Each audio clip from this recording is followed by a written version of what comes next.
అమిత్ రాథోడ్ లక్ష్య లల్వాని ఎన్ఎస్జీ కమాండోగా పనిచేస్తుంటాడు.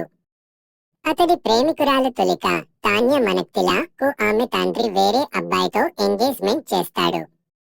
దీంతో తనతో వచ్చేయాలని తులికాను అమిత్ అడుగగా ఆమె నిరాకరిస్తుంది. ఆ తర్వాత తులిక కుటుంబం అమిత్ ఢిల్లీ నుంచి రాంచీకి ఒకే ట్రైన్లో బయలుదేరుతారు. అమిత్తో పాటు తన స్నేహితుడు వీరేష్ అభిషేక్ చౌహాన్ కూడా ఉంటాడు. ఆ రైలుపై ఫణి, రాఘవ్ జియల్ బేని, ఆశిష్ విద్యార్థి సారథ్యంలోని బందిపోట్ల ముఠా దాడి చేస్తుంది. ప్రయాణికులను ఆ బందిపోట్లు దోచుకునేందుకు వస్తారు.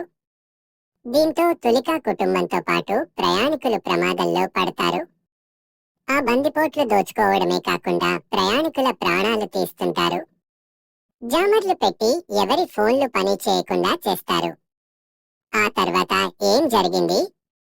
బందిపోట్ల నుంచి తనిఖాను